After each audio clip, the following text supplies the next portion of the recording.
Hello everyone, I am Sarandar and this is task 3.1p in which we will know how we completed our previous task 2.1p. The first step is requirements gathering. Before we dive into the technical aspects, let's understand what the task is about.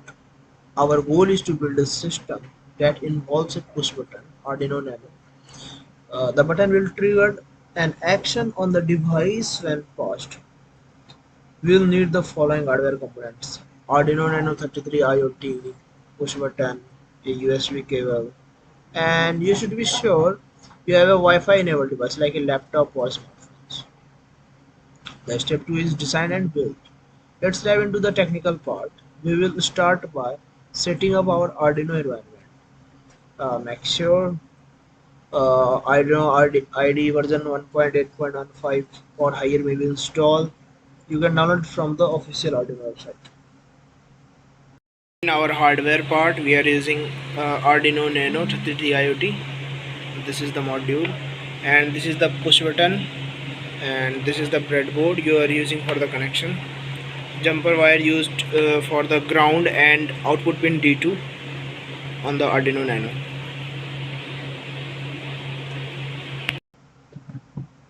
Let's come to the coding part. In this, the line defines a constant integer named button with a value of 2. The value represents the pin number that the button is connected to. Next is the int button state that is equal to 0. This variable will hold the current state of the button. It will be used to check whether the button is pressed or not. Last button state that is high. This variable will store the previous state of the button. It's initialized to high, assuming that the button is not pressed at the beginning. Next is the bool data type function that is name blinking that is initially false.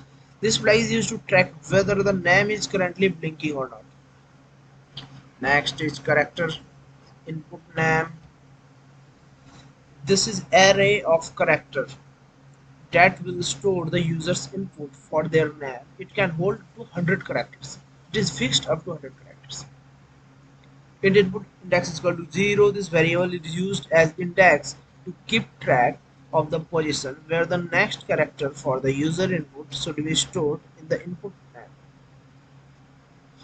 Next is the void setup. We set up our whole code where we choose the LED built-in or output. We started our serial at the baud rate of 9600. We are taking users in. Please enter your name here. User will enter his name. Then we make a procedure that's name is dot. In where we write the LED and keeps it high for 0.25 second. And after the 0.25 second, we keep it low for 0.25 second. Next, we make a procedure of dash name.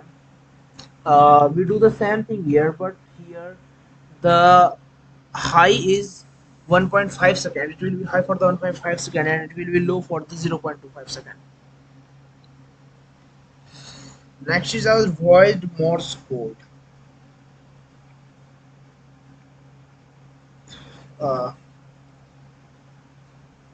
in this, we have declared a name that's data type is character. We chose a case for the every character like A, B, C, D, and in every character we call dot and dash function.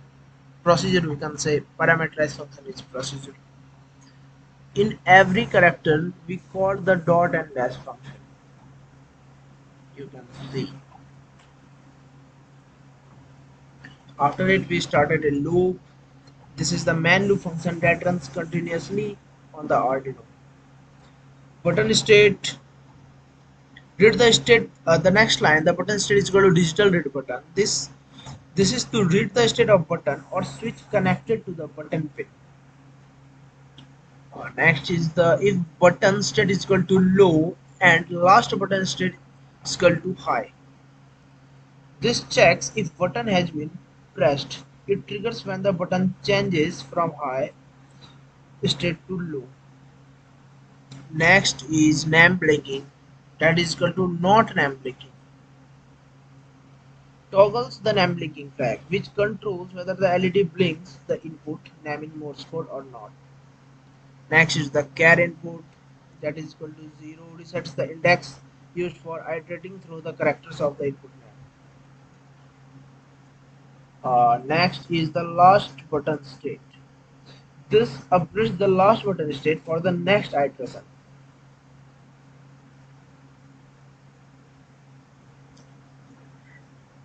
We will see the blinking Morse code. We keep the condition if NAM blinking. If NAM blinking, here it's checking the NAM blinking flag is set true. If it is, it means the input NAM is being blinked. If NAM blink checks, if NAM blink, if input NAM character index is not equal to 0, checks if the character at the current index of the input NAM is not the null terminator, indicating there are more characters to process. Char Y. Char Y retrieves the character from the input NAM at the current index. The next code, Morse code Y, calls a function to blink the Morse code representation of the character. Then we delete for the 1 second and then increment the character index to move in the next character. Else, if the end of the input name is reached, then we give the name blink false. That resets name blinking flag, ending the blinking. And for next, the turning of the LED. If name blinking is not true, that is the input name is not being blinked, the built-in LED. It turned off using digital write LED built-in low. Next is the reading user input, in which we give the while loop that is continuously reads characters from the serial monitor. Serial monitor dot available, that is greater than 0. When a new line character /n receive or input buffer in nearly full. Next is the index input size is greater than equal to size of input name minus 1. The input name is processed and then null terminates the input name string. Then resets the input index for the next input and then prints a message indicating the input name is being blinked. And lastly, name blinking, that is to sets to the starting blinking the input name. This code is a simple example of how you can input a name through the serial monitor and then blink it using Morse code. The actual Morse code blinking logic is likely defined in the Morse code function elsewhere in this code. Thank you. चल कर